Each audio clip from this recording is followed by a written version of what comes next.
Olá, gente, tudo bem com vocês? Sou professora Keila, professora de História, e vamos continuar aí discutindo esses assuntos referentes à terceira série do ensino médio. O nosso tema de hoje é a globalização. Esse assunto tão atual, tão discutido, né, tão complexo também, tão interessante, mas ao mesmo tempo tão complexo de se discutir.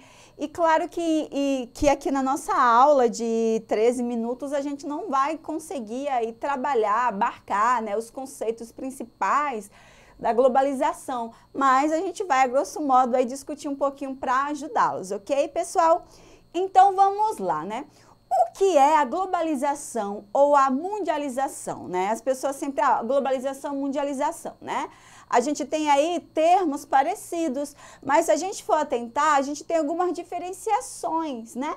Porque a globalização, ela está mais no intuito dessa perspectiva mundial da economia. E a mundialização já está atrelada também às questões culturais, né?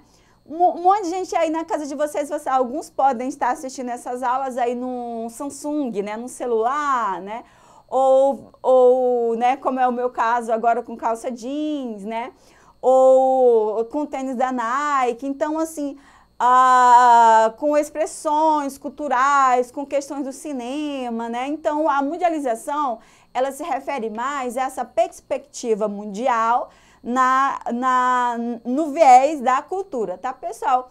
E aí a gente teria, então, né, para dizer que essa globalização é um processo de integração mundial intensificado nas últimas décadas, principalmente aí na esfera econômica, tendo como base a liberalização das economias dos países. Aí a gente vai ter, pessoal, uma questão de interdependência. As economias dos países, elas vão ser ligadas. Digamos que aconteça uma crise econômica na China, né?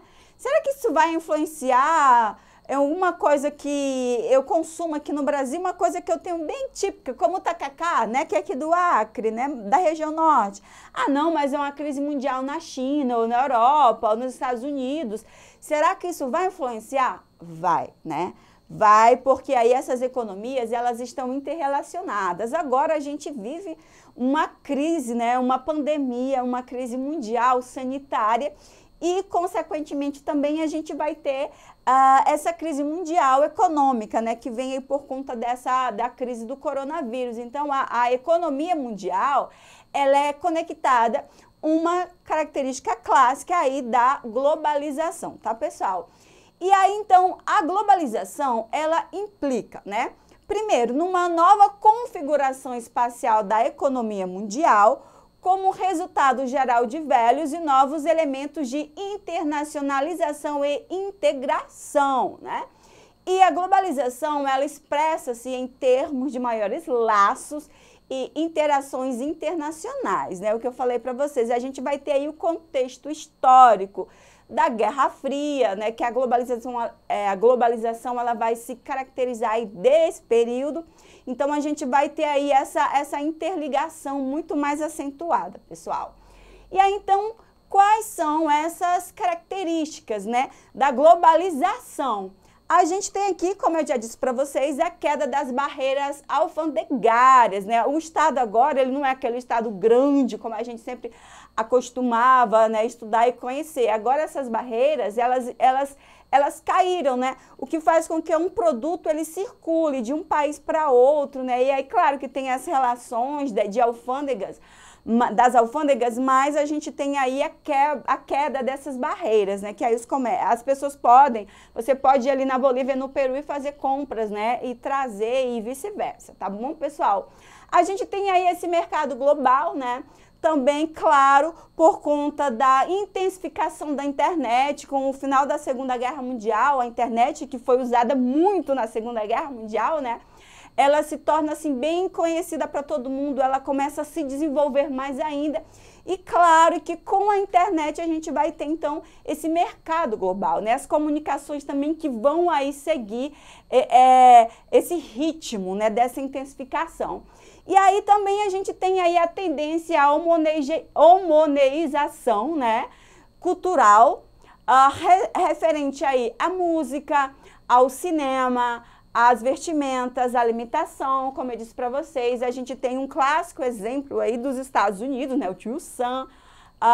O cinema norte-americano, né, ele acaba influenciando muitos hábitos, as pessoas acabam utilizando o cinema assim como uma referência, tanto que o Oscar, né, se a gente for analisar, a gente tem um Oscar dos melhores filmes e o melhor filme estrangeiro, né?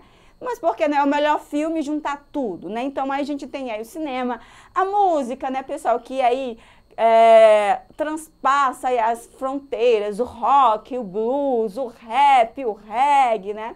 As músicas latinas, as vestimentas, a alimentação, né? Que eu estou aqui no Acre, mas eu como comida japonesa, né? A gente tem o McDonald's, né? Então o Subway, que são empresas americanas, a gente tem toda essa questão. E também a gente tem como uma característica o aumento no fluxo de capitais. É aí que a gente teria o capital volátil ou especulativo, que seria aquele capital com lucros a curto prazo, tá, pessoal? É investido ou alguma coisa num comércio, numa questão financeira, mas imediatamente também já tem aí todo o recurso, né, os lucros. Aí a gente tem também, né, o barateamento e maior velocidade no fluxo das informações e mercadorias. Isso aqui é importantíssimo, porque a globalização ela vem aí trazendo uma nova ideia para essa questão de distância, né? Em 1900 a gente tinha um mundo grande. Para Portugal chegar aqui no Brasil, a gente teve aí, né, meses, e agora não, com um simples telefonema com a internet eu posso no mesmo momento ter contato. Então, a comunicação, né, e o espaço é bem referente aí a essa globalização, uma característica que vai sofrer, de fato, aí essa intensificação, tá, pessoal? E aí, falando de globalização, tem-se muita discussão com referente às grandes navegações, né, que dizem que é o ponto de partida, porque é quando o mundo começou a se integrar. Mas também a gente tem a questão que a globalização, ela começa, de fato, com a queda do Muro de Berlim, tá? Então, aí a gente colocou só para ter essa perspectiva do momento que o mundo, ele começou a se interligar, a se ligar, os continentes aí a ter relações, tá, pessoal? A gente tem a Revolução Industrial, né, que vai ser um impulso à globalização, porque agora a máquina vai produzir mais, as mercadorias, né, as pessoas querem vender, a gente vai ter o imperialismo também, que a gente já estudou sobre isso, né? A gente vai ter no início do século XX a Primeira Guerra Mundial, que nós já vimos a crise de 29, a Segunda Guerra Mundial, e o processo então um pouco freado, né? Com uma guerra aí mundial, esse processo de interligação de relações internacionais é um pouco freado. Mas a gente vai ter então a Guerra Fria, né? Que aí diz que também que essa Guerra Fria, nesse contexto, a globalização é camuflada, né? Porque aí a gente vai ter, de fato, com o fim da Guerra Fria, o processo onde o capitalismo agora ele vai se expandir para todos os continentes, né? E aí a gente tem um quadro comparativo entre a Guerra Fria e a Nova Ordem, né? Que antes nós tínhamos um mundo bipolar, depois um mundo multipolar, né? Disputas ideológicas, e depois vem disputas econômicas, formação de alianças militares antes, e aí a gente depois vai ter os blocos regionais de comércio, né? Mercosul, que aí depois vocês podem ver direitinho aí esse quadro para vocês fazerem essas comparações, tá, pessoal? E aí a gente tem os anos 90, né? A década da globalização, né? A década, porque a partir de 1989, com a queda do Muro de Berlim, a gente tem aí, então, essa expansão do capitalismo e a fragmentação da União Soviética, né? Então, é fragmentada, criam-se novos países, mas aí, então, o capitalismo ele se espalha por todo o mundo, né? E aí a gente tem, claro, os efeitos colaterais, né, pessoal? Que eu não vou ler direitinho, mas a gente tem aí a concentração generalizada das riquezas em alguns países, né? A gente tem a exclusão digital, a gente tem pessoas em situação de miséria no mundo, né? O aumento da pobreza, né? Dívida externa de países, dependências financeiras internacionais, empréstimos, né? Banco Mundial, xenofobia, né, que a gente vai ter muito, que é esse ódio do diferente, né, massificação cultural e ridicularização do diferente, né, que é o ódio mesmo. E também a gente vai ter protestos, né, antiglobais, né, antiglobalização, que vem aí falando sobre essa questão do país que está no outro, né, e aí vai dar margem para várias questões como o terrorismo, que infelizmente pelo tempo a gente não pode discutir isso agora, né. E aí a gente tem as principais transformações advindas aí da globalização, né? Que é essa organização econômica, as relações sociais, os padrões de vida e cultural, né? Os planos de Estado e política, as migrações, as viagens internacionais, a multiplicação dos contatos e das redes de comunicação, né? Multiplicidade das relações e organizações interestatais, né? Que aí a gente vai ter as multinacionais, né? Uma empresa que é dos Estados Unidos, do Japão, mas que está aí em todos os países. A gente vai ter a Samsung, né, como eu disse para vocês, a gente vai ter a Nike, outras, então as multinacionais que são de um país, mas estão em vários outros, tá, pessoal?